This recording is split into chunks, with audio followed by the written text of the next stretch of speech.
नमस्कार अनि हार्दिक स्वागत छ। तपाईँ हेर्दै हुनुहुन्छ पोखरा न्युजको कार्यक्रम हेल्दी लाइफ। हामी हेल्दी लाइफमा विशेष गरी चिकित्सकहरूसँग बढी कुराकानी गर्ने गर्छौँ। स्वास्थ्य क्षेत्रमा लामो समय काम गर्ने व्यक्तित्वहरूसँग हामी कुराकानी गर्छौँ र कहिलेकाहीँ स्वास्थ्य सम्बन्धी नीति नियम बनाउने व्यक्तित्वहरूसँग पनि हामी कुराकानी गर्ने गर्छौँ। तपाईँ चाहिँ कस्तो हुनुहुन्छ? तपाईँले आफ्नो स्वास्थ्यको एकदमै ख्याल गर्नुहोला। स्वास्थ्य नै धन हो।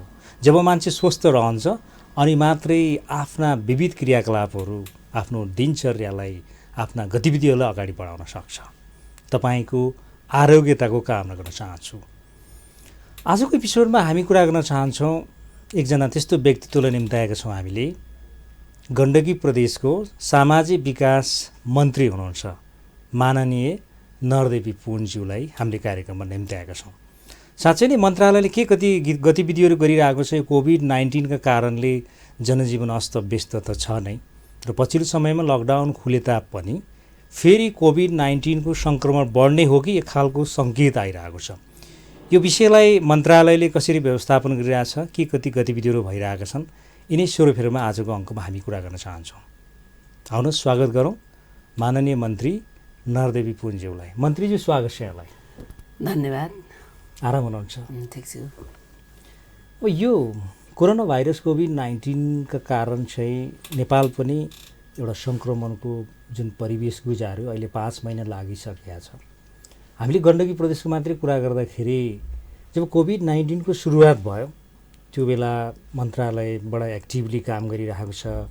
मुख्यमन्त्रीज्यू, सामाजिक विकास मन्त्रीज्यू यहाँहरू फिल्डमै प्रत्यक्ष रूपमै हिँड्नुभयो, दौडधुप गर्नुभयो अनि स्वास्थ्य कर्मीहरू पनि आफ्नो ठाउँमा हतोत्साही थिए सुरुका दिनमा। पछि बिस्तारै त्यो एउटा हेबिचुएटेड एउटा चाहिँ नि त्यो हतोत्साहितपन नर्मल भएर राम्रो ढङ्गले काम गर्ने थाल्नुभयो र अर्को अर्थमा सुरुवातका दिनमा चाहिँ पिपिई पाइएन अनि अन्य स्वास्थ्य सामग्रीहरू चाहिँ समयमा आउन सकेन। एक खालको गुनासो थियो। त्यो नेपालमै बन्दैन थियो, बाहिरबाट ल्याउँदाखेरि समय लाग्थ्यो। त्यो सुरुवातको दिनदेखि अहिलेसम्म हेर्दाखेरि कोभिड-19 को व्यवस्थापनका लागि, यसको नियन्त्रणका लागि प्रदेश सरकारले के गर्यो त्यो संक्षिप्त रूपमा के जानकारी दिनुहोस् न। कोभिड जब चाइनामा देखियो होइन, त्यसपछि हामीले माघको 12 गतेबाट यसको पूर्व तयारीको थालनी गऱ्यौँ। हामीले योसँग सरकार राख्ने हाम्रो स्वास्थ्य कर्मीहरूसँगको हाम्रो बसाइ होइन, प्रदेश सरकारको मुख्यमन्त्रीज्यूको अध्यक्षतामा संयोजकत्वमा एउटा निर्देशक समिति होइन, अर्थमन्त्रीको संयोजकत्वमा समन्वय समिति, प्रमुख सचिवको संयोजकत्वमा अर्को एउटा समिति बनायौँ र त्यसको अन्तर्गत विभिन्न 10 वटा समितिहरू बनायौँ। यहाँसम्म कि भोलि बिरामी पर्दाखेरि एम्बुलेन्सको जरुरी पर्ला, एम्बुलेन्स सञ्चालन गर्नको निम्ति एम्बुलेन्स चालकहरूलाई पनि हामीले अवेरनेस चलाउनु पर्ने थियो। यसको सन्दर्भमा कर्मचारीको व्यवस्थापन गर्नुपर्ने थियो। कोरोनाको सन्दर्भमा हाम्रा नागरिकहरूलाई सुसज्जित बनाउनु पर्ने थियो। यस यावत कामहरूलाई ल्याएर हामीले 10 वटा समिति बनायौँ र त्यो समितिहरूले काम गरिराखे होइन। त्यसपछि हामीले स्वाब कलेक्सन, यो त नयाँ रोग भयो। हाम्रो जनशक्ति यसै त हाम्रो गण्डकी प्रदेशमा स्वास्थ्यको 46% जनशक्ति कम छ। त्यसभित्र पनि अब विदेशमा धेरै मान्छे मरेको जुन समाचारहरू बाहिरिँदाखेरि हाम्रो जनशक्ति होइन पनि भयभीत अवस्थामा थियो। त्यसैले हाम्रो जनशक्तिको मनोबल उठाउनु पनि हाम्रो कर्तव्यभित्र पर्ने थियो। त्यसैले स्वाब कलेक्सन गर्ने जनशक्ति तय गऱ्यौँ हामीले। भोलि परिहाल्यो भने हामी कसरी बिरामीको उपचार गर्ने, यो यस्ता यावत तालिमहरू हामी सञ्चालन गऱ्यौँ र यतिसम्म कि हामीले पिपिई लगाएर कसरी सघन उपचार गर्ने भन्नेसम्मको हामीले तालिम दियौँ, जसको कारणले गर्दाखेरि हाम्रो स्वास्थ्य जनशक्तिको मनोबल चाहिँ उच्च भयो र हामीले एम्बुलेन्स पनि कस्तो बनाउने अनि भरि परिहाल्यो भने एम्बुलेन्स चालकले एम्बुलेन्स गुडाइदिएन भने हाम्रा बिरामीहरूलाई एक ठाउँदेखि अर्को ठाउँ लान सक्ने अवस्था पनि थिएन। त्यसैले एम्बुलेन्सको पार्टिसन गर्नेसम्मको हामीले त्यस्ता खालका तालिमहरू सञ्चालन गऱ्यौँ। सब व्यवस्थापन कसरी गर्ने, भोलि परिहाल्यो भने सब व्यवस्थापन कसरी गर्ने, यसका कार्यविधिहरू बनायौँ होइन। त्यसका डेमोहरू गऱ्यौँ। धेरै कामहरू हामीले पूर्व तयारी गऱ्यौँ। सँगै हाम्रो बागलुङमा 19 वर्षको बहिनीलाई कोरोना पोजिटिभ पहिलो पटक देखियो। त्यसले निकै हलचल पनि मचायो। त्यति हुँदाहुँदै पनि हाम्रो बागलुङको अस्पताल र अस्पताल परिवारले त्यसलाई आँट गरेर उनको उपचार बागलुङ अस्पतालमै सुरु गर्यो। त्यसपछि अर्को मनकुमारी दिदीको पनि बागलुङमै देखियो। त्यसको उपचार पनि बागलुङ अस्पतालले गर्यो र 2 जना बागलुङ अस्पतालबाट निको भएर फर्किसकेपछि बिस्तारै मान्छेको सबैको मनोबल चाहिँ उच्च हुँदै गयो। यसरी हामी सुरुवाती दिनमा गयौँ र गण्डकी प्रदेश सरकारले यसलाई चाहिने सामग्री होइन, यसलाई चाहिने उपकरणहरू किन्नको निम्ति, सबै कुरा व्यवस्थापन गर्नको निम्ति, तालिमहरू सञ्चालन गर्नको निम्ति पहिलो चरणमा 15 करोड बजेटको व्यवस्थापन गर्यो र त्यही बजेट अनुसार हामीले हाम्रो सबै व्यवस्थापन गऱ्यौँ। हामीले सुरुमा यो कोरोना भाइरस को पूर्व तयारीकै सन्दर्भमा हाम्रो उपप्रधान तथा रक्षा मन्त्रीको नेतृत्वमा जुन समिति छ केन्द्रमा, त्यो समितिले हामीलाई 7 प्रदेशको मुख्यमन्त्रीज्यू र सामाजिक विकास मन्त्रीहरूलाई त्यो बैठकमा बोलाउनु भएको थियो र त्यो बैठकमा हामीले त्यति बेला पहिलोपटक त हाम्रो नेपालबाट हङकङ पठाइन्थ्यो होइन, टेस्ट गर्न, स्याम्पल टेस्ट गर्नको निम्ति। र हामीले त्यति बेला 7 प्रदेशमा यसको टेस्टको व्यवस्था हुनुपर्छ भनेर कुरा उठाएका थियौँ। सोही अनुसार हामीले गण्डकी प्रदेशमा पनि चैत्रको 18बाट त्यो सुरुवात गऱ्यौँ र त्यति बेला हामी 2 जना जनशक्तिबाट हाम्रो ल्याब सञ्चालन गरेका थियौँ।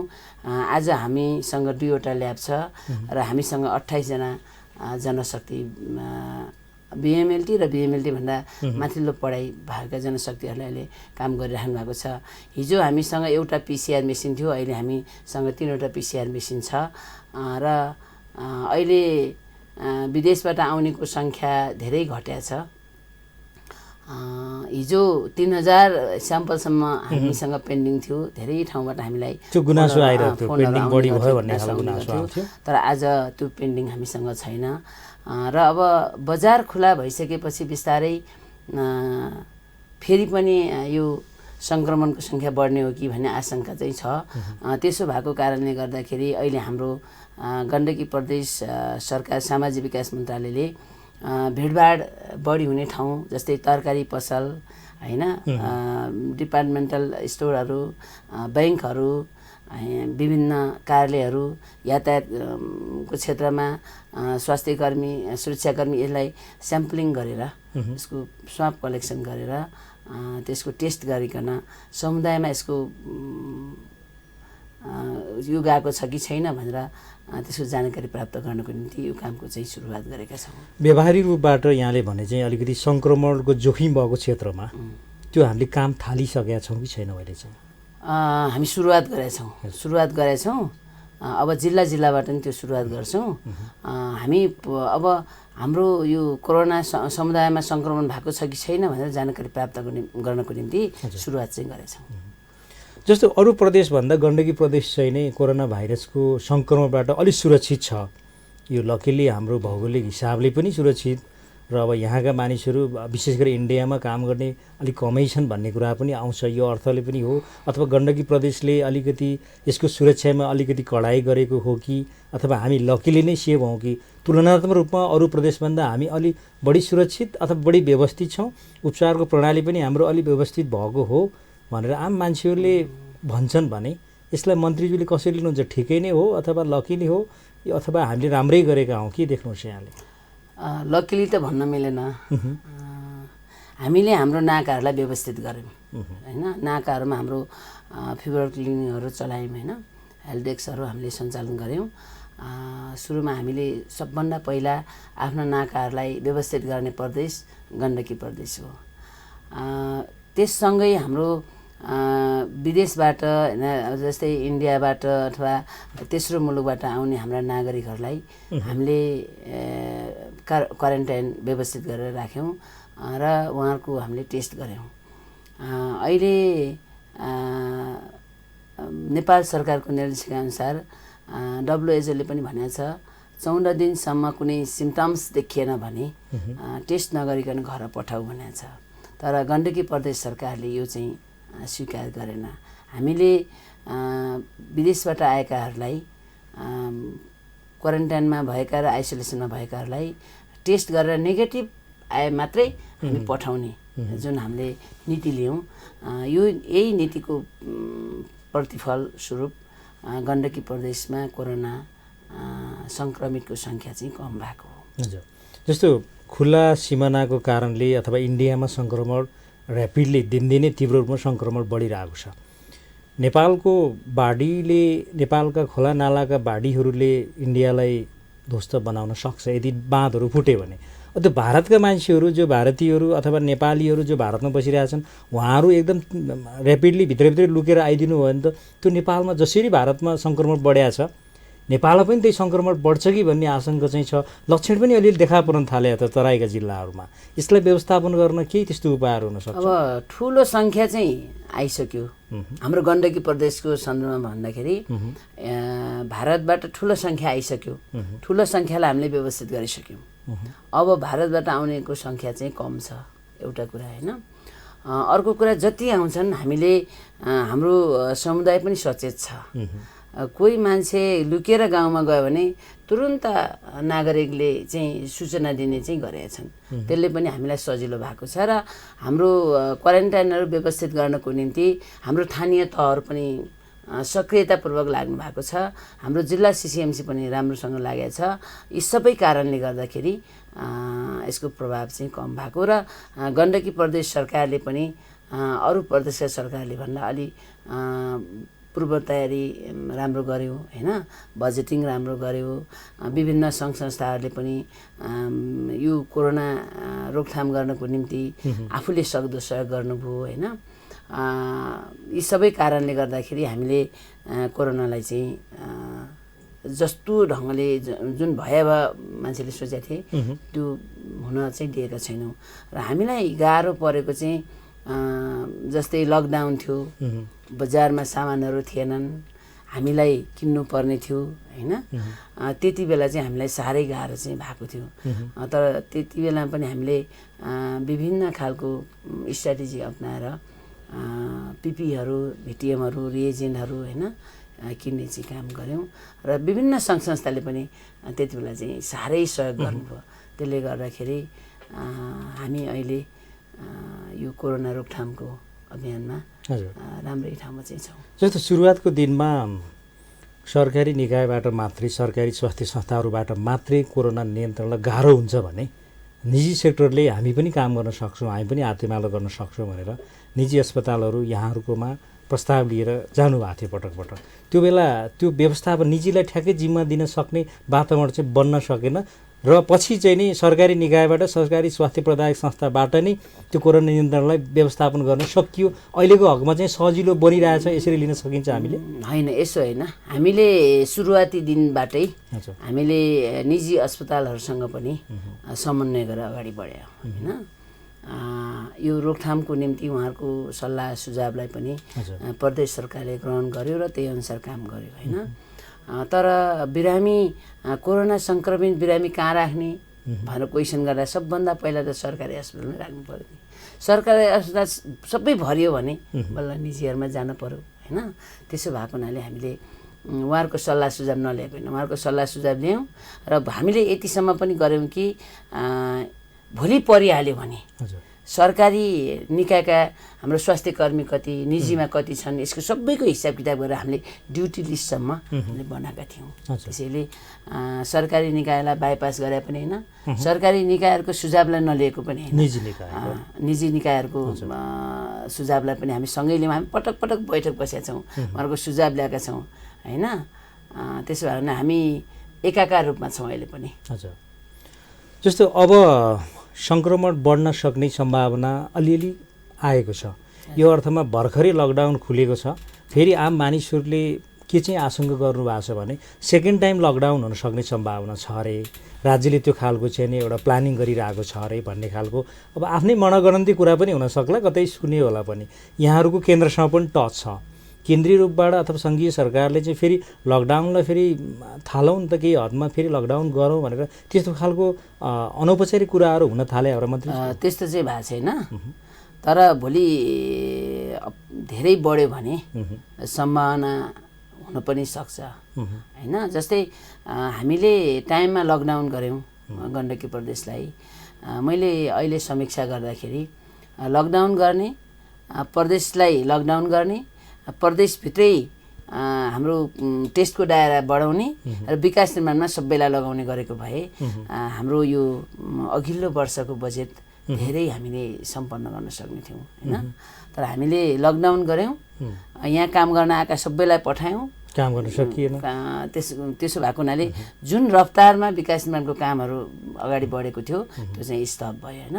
त्यसो भएको हुनाले भोलि त्यस्तो बेला आउन सक्छ, तर अहिले भर्खरै हामी त्यस्तो सोचमा चाहिँ छैन। अब लकडाउन भयो भने पार्सियली जुन जुन क्षेत्रमा बढी सङ्क्रमण देखा पर्न थाल्यो, पार्सियली त्यो क्षेत्रलाई चाहिँ अलिकति सिल गराउने, अलिकति त्यसलाई चाहिँ कन्ट्रोल गर्यो भने टोटल नेपालै बन्द गर्नुपर्ने अवस्था चाहिँ नआउला, त्यो खाले स्ट्राटेजी पनि बनिरहेको होला होइन। त्यो जस्तै प्रादेशिक रूपमा हुनसक्छ, हजुर, प्रदेशभित्रको गाउँ लेभलमा हुनसक्छ होइन। जहाँनिर समुदायमा सङ्क्रमण को सङ्ख्या बढ्छ त्यहाँनिर सिल गर्नुपर्ने हुनसक्छ, किनभने त्यो ठाउँबाट अर्को ठाउँमा कोरोना नफैलियोस् भन्ने हेतुले त्यो हुनसक्छ। पहिला कोरोना त्यति बढेको थिएन, मान्छेहरूको आत्मबल एकदम गिरेको थियो, डराइराख्थे। अहिले कोरोना अलिअलि बढेको छ, मान्छेले आत्मबल यति बढायो कि कोरोनासँग डराउनै छोडे जस्तो भयो, त्यो पनि देख्न सकिन्छ। त्यसले अलिक सङ्क्रमण जोखिम बनाउने हो कि के होला मन्त्री? अहिले के भयो भने मरिन्न रहेछ भन्ने मान्छेलाई पर होइन, किनभने हाम्रो अहिले पनि समुदाय स्तरमा पुरै रूपमा गएको त होइन नि, त्यसमा मान्छेलाई मरिन्न रहेछ के पनि रहन्छ भन्ने परेछ। त्यसैले प्रधानमन्त्रीज्यूकै चाहिँ इन्सपिरेसनले त्यो हो कि त्यो पनि एउटा पोजिटिभ बाटो लिन सकिन्छ होइन। अब जे होस् त बढाउनु पर्यो नि होइन, जे होस् अब यो यति नै बेला यो रोगको अन्त हुन्छ भन्ने छैन। हामी यो रोगसँग लड्दै विकासलाई पनि अगाडि बढाउनु पर्ने हाम्रो बाध्यता पनि छ, हाम्रो आर्थिक क्रियाकलापलाई अगाडि बढाउनु पर्ने होइन हाम्रो अगाडि बाध्यता पनि छ। त्यसो भएको हुनाले काम गरिराख्दा पनि आफ्नो सावधानी चाहिँ अप्नाइराख्नु जरुरी छ। जस्तो गण्डकी प्रदेशले कहिलेकाहीँ सामाजिक विकास मन्त्रालय अन्तर्गत नै अब सुत्केरी हुन नसकेका महिलाहरू, गाउँमा छप्टाएर आएका बच्चा जन्माउन नसकेकाहरूलाई हेलिकप्टरबाट ल्याएर भने पनि उसलाई चाहिँ नि एउटा प्रसूति गृहमा राखिदिने अथवा प्रसूति गृहमा ल्याइदिएर बच्चा जन्माउने त्यो वातावरण चाहिँ बनिरहेको छ। त्यो खालको चाहिँ एउटा सोसियल मोटिभ, एउटा सोसियल सर्भिस काम भइरहेको छ भन्ने कुराहरू यताकता कुराकानीमा आउँछ, तर त्यो त्यति धेरै प्रचारमा अथवा बाहिर त्यति धेरै सुनिएको हुन्न। मन्त्रीज्यूले त्यो खालको चाहिँ कदम चालिरहनु भएको छ भन्ने कुराहरू आउँछ। यसलाई यहाँको दृष्टिकोणबाट त्यो के कसरी भइरहेको छ बताइदिनुहोस् न। अहिले पहिलाभन्दा धेरै प्रचार भएको छ। विकट ठाउँमा बसेका गर्भवती, सुत्केरी र शिशु को उपचारको निम्ति जति बेला हामीले तुरन्त एयरलिफ्टिङ गर्न सक्दैनौँ त्यति बेला मृत्यु हुने सम्भावना भएकोहरूलाई हामीले हाम्रो स्वास्थ्य कर्मीले आकलन गरे भने एयरलिफ्टिङ मार्फत पोखरा ल्याएर उपचार गर्ने काम चाहिँ गरेका छौँ। यसले राम्रो सन्देश चाहिँ गएको छ र यो वर्ष भन्नुपर्दा 18 जना त्यस्ता महिलाहरूलाई हामीले ल्याएर उपचार गरेका छौँ र उहाँहरूसँग हामीले छलफल गर्दाखेरि उहाँले बोलेका कुराहरू हामीले हाम्रो भिडियोमा पनि राखेका छौँ।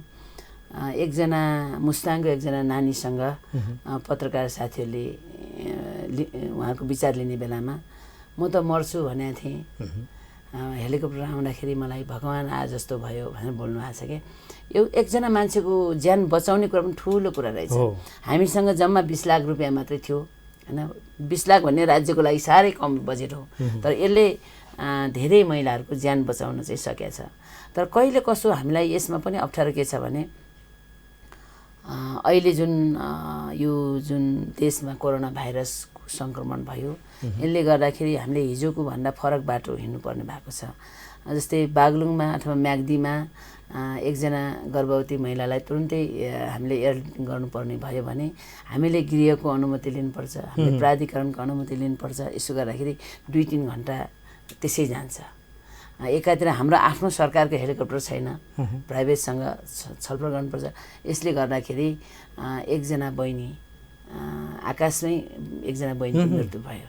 त्यसो भएको हुनाले लकडाउनकै अवस्थामा भए पनि मैले माथि पनि धेरै पटक भनेको छु, यस्ता गर्भवती महिलाहरूलाई उद्धार गर्ने बेलामा अनुमति लिइराख्नुपर्ने त्यो व्यवस्था अन्त गर्नुपर्छ भन्ने बोलेको छु। प्रदेश सरकारले इन्डिपेन्डेन्टली आफ्नो ढङ्गबाट आफ्नै विवेकले स्वास्थ्य उद्धार गर्नको लागि, जीवन रक्षाको लागि सोधिरहनु पर्ने त्यो एउटा स्वतन्त्रता चाहिँ प्राप्त गर्न सकिरहेकै छैन अहिले यो कोरोनाको कारणले गर्दाखेरि जुन उडानहरू भर्नको निम्ति गृह मन्त्रालयको अनुमति लिने जुन व्यवस्था गर्यो त्यसले केही कुरालाई त फाइदा गरे होला राज्यलाई समग्र रूपमा, तर गर्भवती सुत्केरी महिलाहरूलाई चाहिँ यसले अलिक गाह्रो चाहिँ भएको छ। इमर्जेन्सी नै निर्णय लिनुपर्ने हुन्छ कतिपय हकमा भने त्यो बेला गाह्रो भइरहेको छ। तुरुन्तै उहाँहरूलाई ल्याउनु पर्ने अवस्था हुन्छ, तर अनुमति बेगर हामीले फ्लाइट गर्न चाहिँ सक्दैनौँ। भोलिको दिनमा प्रदेश सरकारको चाहिँ सामाजिक विकास मन्त्रालयले आफ्नै ढङ्गबाट, आफ्नो निर्णयबाट, आफ्नो डिसिजनबाट, आफ्नो एकल फोनबाट नै ती खालका गतिविधिहरू जो स्वास्थ्यका लागि होइन जीवन उद्धारको लागि जुन काम गर्छ त्यसको लागि डाइरेक्ट निर्णय गर्न सक्ने वातावरण बढ्न भनेर हामी अपेक्षा गर्न सकियो होइन। डाइरेक्ट निर्णय गर्ने भन्दा नि मेरो माग चाहिँ के छ भने यही लकडाउनकै बेलामा पछि त फ्लेक्सिबल हुन्छ होइन, तर यो लकडाउनको यो जुन कोरोनाको सङ्क्रमणको बेलामा टाढा नजाउँ। हाम्रै प्रदेशको गृह मन्त्रालय छ नि त, त्यसैबाट अनुमति लिएर उडान गर्ने व्यवस्था मात्रै गरिदियो भने सहजीकरण हुने थियो। जस्तो पछिल्लो समयमा अब प्रदेश सरकारले अब आफ्नै खालको सर्वरोग नियन्त्रण हस्पिटल खोल्ने त्यो खालको तयारी भइरहेको, अन्य थप गतिविधिहरू पनि भइरहेका छन्। यो बारेमा जानकारी दिनुहोस् न, के छ नयाँ कुराहरू, नयाँ प्लानिङहरू के हुँदैछन्? हामीलाई यसपटकको जुन कोरोना सङ्क्रमणको बेलामा हामीलाई असाध्यै गाह्रो के भयो भने कुन चाहिँ अस्पतालमा कोरोनाको बिरामी राख्ने भन्ने कुरा समस्या रह्यो। जस्तै गण्डकी प्रदेश सरकार अन्तर्गतको मातृ शिशु मेटेरी अस्पताल, यहाँ नितान्त बच्चा र आमाहरूको मात्रै उपचार हुन्छ। त्यस्तो ठाउँमा कोरोनाको बिरामी राख्न उचित थिएन। अब रह्यो अर्को हाम्रो गण्डकी हस्पिटल, अब जनजीवन सबैले बुझ्ने गण्डकी हस्पिटल, यसमा पनि असाध्यै धेरै गरिब बिरामीहरूले उपचार गर्ने ठाउँ। तर हामी बाध्य भयौँ किनभने गण्डकी भन्दा अर्को ठाउँ हाम्रो थिएन। त्यसो भएको हुनाले गण्डकीलाई चाहिँ डेडिकेटेड अस्पताल भनेर हाम्रो प्रदेश सरकारले पनि माग गर्यो र केन्द्रले पनि त्यसलाई स्वीकार गर्यो। र जब त्यो अस्पतालमा कोरोनाका बिरामी आउन थाले, अरू गरिब बिरामीहरूलाई चाहिँ गाह्रो भयो, अन्त गएर उपचार गर्न गाह्रो भयो होइन। त्यसको छेउमा एउटा डिक्यान्टिन बन्दै थियो, धेरै कोसिस गर्यो, बल्ल अहिले त्यो चाहिँ सुरुवात भएको छ। असाध्यै गाह्रो भएको बेलामा हामीले प्रदेश सरकारले सरुवा रोग अस्पताल हाम्रो छुट्टै हुनुपर्छ भनेर निर्णय गऱ्यौँ। सोही अनुसार हामी लायन्स अस्पताल लेखनाथको लायन्स अस्पताललाई सामुदायिक लायन्स अस्पतालसँग हामी छलफलमा जुट्यौँ र हामीले कुरा पनि उठायौँ नेपाल सरकारसँग। हाम्रो प्रदेशमा एउटा सरुवा रोग अस्पताल बनाउन जरुरी छ, यसमा नेपाल सरकारको सहयोग चाहिन्छ भन्ने कुरा उठायौँ। हाम्रो नीतिमा पनि त्यसलाई ल्यायौँ, जसको कारणले गर्दाखेरि नेपाल सरकारले पनि 7वटा प्रदेशमा सरुवा रोग अस्पताल बनाउने आफ्नो नीतिमा ल्याएको छ। र अहिले हामीले हस्तान्तरण पनि भइसकेको छ। हाम्रो लायन्स अस्पताल चाहिँ गण्डकी प्रदेश सरकार अन्तर्गत हस्तान्तरण भएको छ। हामीले बजेट पनि छुट्याइसकेका छौँ। अब हाम्रो त्यो अस्पतालको सङ्गठनात्मक संरचना क्लियर गरेर हामी अगाडि जान्छौँ। यसले गर्दाखेरि यो कोरोनाको कारणले गर्दाखेरि हाम्रो आँखा खुलेको चाहिँ हो। त्यसको कारणले गर्दाखेरि सरुवा रोग अस्पताल चाहिन्छ भन्ने प्रदेश सरकारलाई लाग्यो, त्यो अनुसार काम भयो। अर्को कुरा, भोलि सामान्य अहिलेसम्म त सामान्य बिरामीहरू नै छन् कोरोनाको, भोलि अलि क्रिटिकल खालको बिरामीहरू भयो भने के गर्ने भन्ने छलफल चल्दाखेरि हाम्रो 11वटै जिल्ला अस्पतालहरूलाई मनाङ र मुस्ताङमा 3 बेड, अरू 7वटा जिल्ला अस्पतालमा 5 बेडको आइसियु कक्ष सञ्चालन गर्ने गरी 14 करोड समथिङ बजेट प्रदेश सरकारले एलोकेसन गर्यो र त्यो शय्याहरू भेन्टिलेटरहरू किन्ने प्रक्रिया। प्रत्येक जिल्लाले त्यो खालको वातावरण पाउने भयो। अब क्वारेन्टाइनको व्यवस्था, आइसियु र भेन्टिलेटरको सेवा पनि पाउने भयो। आइसियु र भेन्टिलेटरको निम्ति अहिले यो बजारमा सामग्रीहरू नपाउने कारणले गर्दा 1-2-3वटा अस्पतालले मात्र किन्न भएको छन्। अरू सबै अस्पतालले चाहिँ आइसियुको पनि सामग्री किन्नु भएको छ। हाम्रो विशेष अनुदान अन्तर्गत हामीले अक्सिजन प्लान्ट हाम्रो 11वटै जिल्ला अस्पतालमा बनाउने, होइन, मर्चरी च्याम्बरहरू बनाउने, यी धेरै कुराहरू हामीले गरेका छौँ। विगतमा मान्छेहरूले स्वास्थ्यको क्षेत्रलाई त्यति ध्यान नदिने, स्वास्थ्यमा त्यति धेरै बजेटहरू पनि नआउने, स्वास्थ्यका विषयमा एकदमै फाइनल्ली मान्छे बिरामी भएर बेडमा सुत्यो भने मात्रै हस्पिटल जाने, स्वास्थ्यका चर्चा परिचर्चाहरू कम हुन्थे। तर कोभिड-19ले संसारलाई यसरी बदलिदिएको छ। यहाँले पनि भर्खरै कुरा गर्नुभयो। आम मान्छेहरूको एउटा इतिहासमा आम मान्छेहरूको सोचाइमै यो खालको एउटा चाहिँ नै अवधारणा आइसकेको छ कि स्वास्थ्यलाई पहिलो प्राथमिकता राख्नु पर्दो रहेछ भन्ने अर्थले पनि हस्पिटल खोल्ने, सर्वरोग नियन्त्रणका अस्पतालहरू खोल्ने, स्वास्थ्य क्षेत्रमा बजेटहरू बढी छुट्याउने र आफ्नो हेल्थलाई पनि केयर गर्ने, सामाजिक दूरी कायम गर्ने। मान्छेले सबभन्दा पहिला सन्चै हुनुहुन्छ भनेर सोद्धाखेरि सन्चै भएर त काम गरिरहेको छ, हिँडिरहेको छ, त्यो पनि क्वेसन हो भन्ने लाग्थ्यो आम मान्छेलाई। भने अहिले चाहिँ दिस इज भेरी इम्पोर्टेन्ट एउटा रेस्पोन्स भन्ने चाहिँ लाग्छ। यसले गर्दा प्रदेश सरकारले पनि अबको दिनमा चाहिँ ल है स्वास्थ्यलाई विशेष चाहिँ नै हामीले निगरानी गर्नुपर्छ अथवा स्वास्थ्यलाई चाहिँ बजेट छुट्याउनुपर्छ, त्यसलाई चाहिँ बजेट छुट्याएअनुसार कार्यान्वयनमा जानुपर्छ भन्ने खालको एउटा चाहिँ विशेष चाहिँ अवधारणा ल्याइरहेको छ। यसरी बुझ्न सकिन्छ। अहिले प्रदेश सरकारले अघिल्लो वर्षभन्दा धेरै बजेट चाहिँ यस वर्ष सामाजिक विकास मन्त्रालयलाई दिएको पनि छ। विशेषै कोभिडकै कारणले जिल्ला अस्पतालहरू व्यवस्थित हुनुपर्छ, विशेष गरी सरकारी अस्पतालहरू व्यवस्थित हुनुपर्छ भन्ने कुरा प्रदेश सरकारलाई चाहिँ एकदम राम्रो गरी जानकारी भयो, सही अनुसार भएको छ। हामीले यो कोभिड नआउँदै पनि हामीले डायलाइसिस जुन मृगौला पीडित बिरामीहरू छन् उनीहरूको असाध्यै दुःखको कुरा सुनिसकेपछि हामी गण्डकी प्रदेश सरकार सामाजिक विकास मन्त्रालयले म्याग्दीमा, पर्वतमा, स्याङ्जामा र गोर्खामा डायलाइसिस सेवा सुरु गर्ने गरी बजेटको व्यवस्था गरेको थियो र यो म्याग्दीमा पनि सुरुवात भयो, पर्वतमा आजबाट सुरुवात भएको छ, अब स्याङ्जामा सुरुवात हुन्छ, होइन। अब स्याङ्जाका, पर्वतका, म्याग्दीका, मुस्ताङका बिरामीहरू अब पोखरा आइराख्नु पर्दैन, होइन। यतातिर पनि हामीले ध्यान दिएका छौँ। र अझ हाम्रो अर्को लडाइँ के छ भने बिरामी भएपछि मान्छे जाने ठाउँ त अस्पताल हो, त्यहाँ व्यवस्थित हुनुपर्छ, इक्विपमेन्ट हुनुपर्छ, भौतिक संरचना हुनुपर्छ, जनशक्ति हुनुपर्छ। यो यसमा दुई मत छैन। तर त्योभन्दा महत्त्वपूर्ण कुरा के हो भने हरेक नागरिकहरूलाई अस्पताल आउन नपर्ने वातावरण सिर्जना गर्नुपर्छ।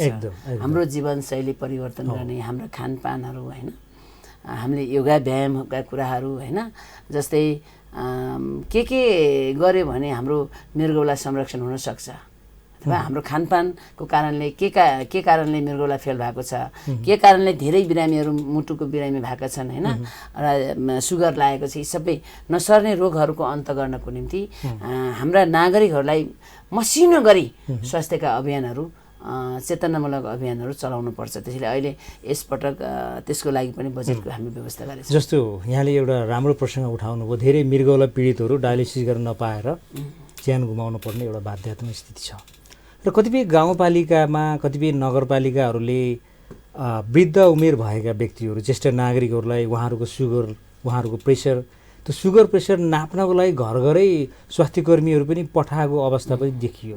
त्यसले गर्दा आम मानिसहरूको एउटा जीवनै औषध आयु नै बढ्न सक्ने, ज्येष्ठ नागरिकहरू लामो जीवन बाँच्नुभयो भने एउटा राज्यकै औषध आयु बढ्न सक्ने सम्भावना पनि रह्यो। प्रदेश सरकारले त्यही माथि पनि सामाजिक विकास मन्त्रालय भन्ने बित्तिकै स्वास्थ्य, शिक्षा, विशेष गरी कृषि यी विषयलाई समेटिएकै हुन्छ, समाजको समग्र विकासलाई समेटिएको हुन्छ भने स्वास्थ्यलाई प्राथमिकता राख्दाखेरि अब घर दैलै कार्यक्रम गराएर एउटा वृद्ध व्यक्ति हुनुहुन्छ, 80-85 को हुनुहुन्छ, 75 को हुनुहुन्छ, उहाँको प्रेसर नाप्दिराखेको छ भने, कोही चाहिँ एउटा अनमी गरेको नानी गएर नाप्दिराखेको छ भने त्यो अर्थले पनि भोलिको दिनमा स्वास्थ्य अवस्था मेन्टेन गर्नको लागि हामीले त्यो प्र्याक्टिकल्ली व्यवहारिक रूपमा घरटोलमै पठाउन सक्ने वातावरण भइदियो भने अझ मानिसहरू स्वस्थ हुन्थे। हामी कार्यक्रम हेल्दी लाइफ मार्फत यी स्वास्थ्यकै विषयमा चर्चा गरेका छौँ।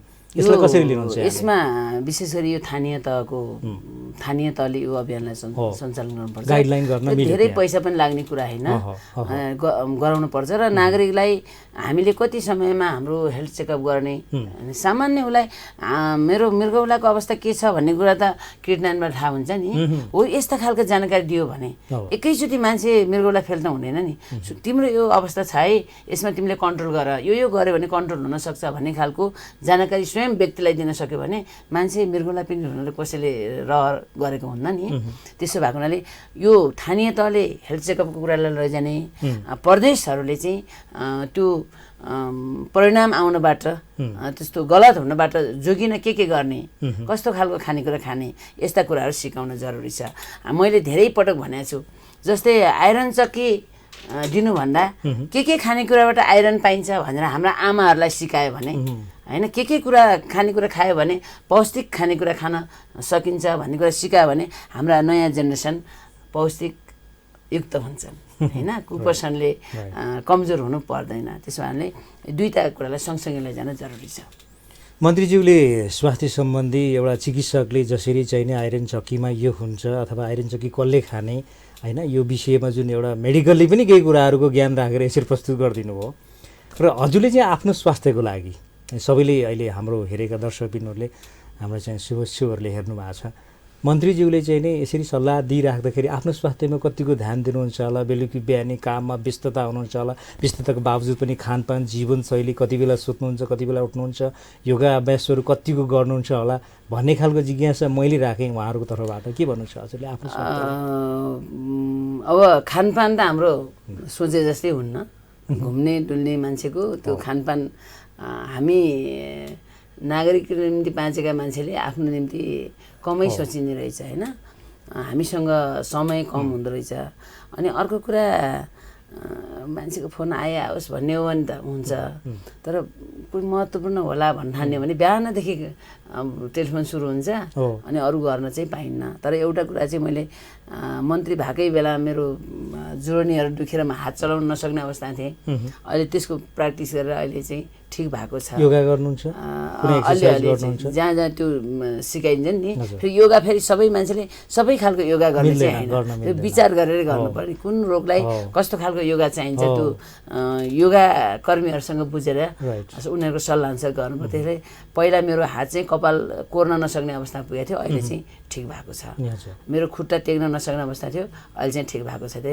त्यसैले हामीले रोग लाग्यो भनेर एकैचोटि औषधि खानुभन्दा हामीले योग अभ्यासहरू गर्ने, हाम्रो खानपानलाई व्यवस्थित गर्ने हो भने त्यसले औषधि नखाइकन पनि रोग चाहिँ सन्चो हुन सक्छ। व्यस्तता र मानसिक तनावलाई व्यवस्थापन गर्न पनि त एउटा सहज अवस्था मिल्न सक्छ होइन, जसले गर्दा जीवन अलिकति स्वस्थ भएर बाँच्न सकिन्छ। यहाँले आफ्नो व्यस्तता र तनावको व्यवस्थापनलाई कसरी हेर्नुहुन्छ? तनाव त हुन्छ, तर म तनावको व्यवस्थापन छुट्टै एक्लै बसेर ध्यान गरेर चाहिँ गर्दैन होइन। तनाव व्यवस्थापन मलाई त्यति बेला भएको जस्तो लाग्छ जति बेला मैले जे कुरा गर्नुपर्छ भनेर लागिराख्छु नि, त्यो सफलता प्राप्त भयो भने मेरो तनाव व्यवस्थापन त्यहीँबाट हुन्छ। त्यसैले म छुट्टै बसेर अरूले जस्तै ध्यान गरेर बसेर एकदमै आइसोलेटेड बसेर एक्लै बसेर ध्यान गरेर तनाव व्यवस्थापन चाहिँ हुँदैन, काम गरेर सफलता हुनु पर्यो। सफलता प्राप्त गर्यो भने मलाई मेरो तनाव व्यवस्थापन त्यहीँबाट हुन्छ। हजुरको यो 3 वर्षीय कार्यकालमा अक्सर गरेका कामहरूबाट सफलता पाइरहँदै आउनु भएको छ, यसरी बुझ्न सक्छौँ हामी हो? यो मैले भन्ने भन्दा पनि आम नागरिकले महसुस गर्ने कुरा हो। मैले यो क्षेत्रमा काम गरिराखेर कयौँ मान्छेले धेरै मान्छेले नि केही मान्छेले यो प्रदेश सरकारको कामै छैन भन्दाखेरि एकदम चित्त दुख्छ होइन।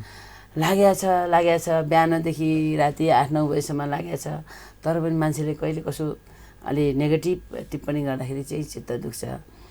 तर हामीले जति गर्न खोजेका छौँ नि, हामी प्रदेश सरकार भनेको नयाँ स्थापना भएको सरकार हो। दोस्रो कुरा, सङ्घीयताको भाषण जति गरे पनि व्यवहारमा सङ्घीयता आउन चाहिँ अझ केही समय लाग्ने अवस्था चाहिँ छ। किनभने मान्छेले यो मेरो होइन र किन तल अधिकार दिने भन्ने खालको अवस्था पनि छ होइन। अनि तेस्रो कुरा, हामीसँग माथिबाट पठाइरहेको बजेटले मात्र चल्नुपर्ने अवस्था छ, हाम्रो आफ्नो आम्दानीको स्रोतहरू छैन होइन। चौथो कुरा, प्रदेशमा भन्दा कर्मचारी साथीहरू केन्द्रमै बस्न लालायित हुनुहुन्छ। त्यसले गर्दाखेरि हामीले जस्तो खालको जति जनशक्ति प्राप्त गर्नु, हाम्रो कार्यभार अनुसार, हाम्रो बजेट अनुसार जति जनशक्ति हामीले पाउनु पर्ने हो त्यो खालको जनशक्ति छैन होइन। यी विविध कारणले गर्दाखेरि हामीले धेरै कोसिस गर्दै पनि हामी हाम्रोले चाहे जतिकन परिणाम प्राप्त गर्न सकेका छैनौँ। जस्तै पोहोर साल हाम्रो के अरे डेङ्गु आयो, यो साल हाम्रो कोरोना आयो। कोरोनाको विरुद्ध माघको 12 गतेदेखि अहिलेसम्म लडाइँ छ होइन। त्यति हुँदाहुँदै पनि हामीले बजेटलाई सकेसम्म कार्यान्वयन गरेर चाहिँ छौँ। केही अब कुराहरू जति चाँजो पाँजो मिलाउन पनि सकिएको छैन। जस्तै हामीले सिपयुक्त नागरिक तय गर्नको निम्ति तालिमहरू दिनु थियो। यसमा चाहिँ मलाई कहिले नेतालाई मात्र तिर्खा लाएर नहुँदो रहेछ भन्ने महसुस गरेको छु। तालिम चाहिँ एउटा नागरिकलाई उहाँले रोजेको तालिम पर्फेक्ट हुने गरी दिनुपर्छ होइन। अहिले जुन खालको परम्परा छ, एउटै मान्छेले धेरै तालिम लिने तर काम चाहिँ केही पनि नगर्ने जुन परम्परा छ, यसलाई तोड्नुपर्छ भन्ने लागेको, त्यसरी नै लागेका छौँ। तर यसमा तालिमहरूमा मध्यमवर्गीय नागरिकहरूको अलि बढी होडबाजी चाहिँ छ। जो नितान्त गरिब छ त्यो नितान्त गरिबसँग हाम्रो तालिम पुग्न सकेको छैन होइन। त्यसो भएको हुनाले त्यो नितान्त गरिब हो भन्ने कुरा देखाइने काम चाहिँ स्थानीय तहको हो होइन। स्थानीय तहले त्यो देखाइदियो भने बल्ल प्रदेश सरकारले त्यो तालिमको व्यवस्थापन गर्न सक्छ। त त्यो कहीँ न कहीँ हाम्रो तालमेल मिलेको छैन। प्रदेश सरकारले स्थानीय तहलाई गाइडलाइन दिन सक्यो, निर्देशन दिन सक्यो, अनुगमन गर्न सक्यो, त्यो गर्न त मिल्छ होला नि। निर्देशन त स्थानीय त छुट्टै सरकार हो, हामीले निर्देशन दिन मिल्दैन। तर स्थानीय तह पनि अब नयाँ जनप्रतिनिधि साथीहरू हुनुहुन्छ, उहाँहरू पनि अभ्यास नै हुनुहुन्छ होला। हामीले यो अघिल्लो वर्ष धेरै नागरिकहरूलाई तालिम दिनुपर्छ भने स्थानीय तहका साथीहरूसँग नै हामी बस्यौँ, छलफल चलायौँ। तर जस्तो खालको उहाँहरूले माग गरेर आउनु पर्थ्यो त्यो चाहिँ आउन सकेन। 85वटा स्थानीय तहबाट लाई हामीले अनुरोध गरे, बसेर सँगै छलफल गरे, तर जम्मा 15वटा स्थानीय तहबाट मात्रै हामीलाई यो तालिम जरुरी छ भनेर आयो होइन। त्यसो भएको हुनाले यसपटक हामी विदेशबाट फर्किएका, रोजगारी गुमाएर फर्किएका, स्वदेशमै पनि रोजगारी गुमाएका र एकदम गरिबहरूलाई कसरी समेट्ने, उहाँहरूलाई उद्यमी कसरी बनाउने, उहाँहरूलाई रोजगारमा कसरी जोड्ने भनेर हामीले एक खालको अध्ययन पनि हामीले डाक्टर भीमा, हाम्रो नीति आयोगको सदस्य डाक्टर भीमा ढुङ्गानाको अध्यक्षतामा त्यो चाहिँ एउटा रिसर्चको काम करिब अन्तिम चरणमा पुगेको छ। र मलाई आशा छ यसपटक म कयौँ क्वारेन्टाइनमा गएर विदेशबाट फर्केर आएका हाम्रा युवाहरूसँग भिजिट गरेँ। प्रदेश सरकारले यो गर्न चाहेको छ, यहाँहरूले चाहनुभयो भने यहाँहरूलाई हामी यो सहयोग गर्न सक्छौँ भनिसकेपछि उहाँहरू एकदम प्रोत्साहित हुनुभएको छ। हामीलाई फर्म कहिले भर्ने, कसले भराउँछ भनेर सोधिराख्नु भएको छ। यसले गर्दाखेरि कोभिडको कारणले गर्दाखेरि हामी जसरी अगाडि जानु पर्ने थियो त्यस्तो गति हामीले प्राप्त गर्न सकेका छैनौँ। तर यति हुनाले पनि हाम्रो एउटा नयाँ हाम्रा युवाहरू विदेशबाट फर्केका छन् र हामी हाम्रै देशमा बस्छौँ। अब फर्किन्नौँ भन्ने जुन खालको उहाँहरूले आफ्नो कुरा व्यक्त गर्नुभएको छ, यसले प्रदेशलाई अगाडि बढाउनको निम्ति युवा शक्तिले अब केही गर्न सक्छ सक्छ र यही युवा शक्तिलाई हामीले सँगसँगै लिएर जानुपर्छ भन्ने हामीलाई लागेको छ र यो युवा शक्तिले प्रदेशलाई चाहिँ समृद्ध बनाउनको निम्ति योगदान दिन्छ भन्ने चाहिँ विश्वास छ। हामी लगभग कार्यक्रमको अन्त्यमा छौँ। आज चाहिँ यो कुरा भन्न छुट्यो जस्तो यहाँलाई लाग्छ भने प्लिज। गण्डकी प्रदेश सरकारले धेरै कुराहरू गर्दा गर्दै पनि अहिले आफ्नो अधिकार क्षेत्रभित्र रहेर गण्डकी विश्वविद्यालय स्थापना र सञ्चालनको क्रममा छ र हामीले गण्डकी विश्वविद्यालय सञ्चालन गर्ने स्थापना र सञ्चालन गर्ने कुरा गरिराख्दाखेरि धेरै ठाउँबाट टीका टिप्पणी पनि भएको छ। उस्तै जनशक्ति किन उत्पादन गर्ने भन्ने कुरा पनि भएको छ। त्यही हामीले गण्डकी विश्वविद्यालयलाई एउटा अनुसन्धानको थलो बनाउन चाहन्छौँ। गण्डकी विश्वविद्यालयबाट 80% हाम्रो जनशक्ति प्राविधिक जनशक्ति उत्पादन गर्न चाहन्छौँ। अरू विश्वविद्यालय जस्तै गरी होइन, नयाँ ढङ्गले हामी यसलाई चलाउन चाहन्छौँ। अर्को हाम्रो मध्यम खालको जनशक्ति जो माथिल्लो लेभलसम्म पढ्न सकेन, तल पनि झर्न सकेन, यस्तो खालको जनशक्ति बिचमा धेरै जनशक्ति चाहिँ 8, 9, 10, 11, 12 होइन 5, 7 पढेर बिचमा अलमल्लेको छ। विदेश जाँदा पनि थोरै पैसामा उसले श्रम बेच्न बाध्य भएको छ। यस्तो जनशक्तिलाई सिपयुक्त बनाउनको निम्ति, गरी खाने बनाउनको निम्ति, संसारको जुनसुकै ठाउँमा गएर पनि बिग्न सक्ने बनाउनको निम्ति र गण्डकी प्रदेशको विकासलाई उठाउने जनशक्ति बनाउनको निम्ति हामीले गण्डकी प्राविधिक शिक्षा तथा व्यावसायिक तालिम केन्द्र प्रतिष्ठान स्थापना गर्ने गरी हामीले ऐन पास गरेका छौँ, ऐन बनाएका छौँ। अब हामी त्यसको सुरुवात चरणमा छौँ। यसले माथिल्लो लेभलको जनशक्ति कस्तो बनाउने त्यो पनि हाम्रो विश्वविद्यालय छ।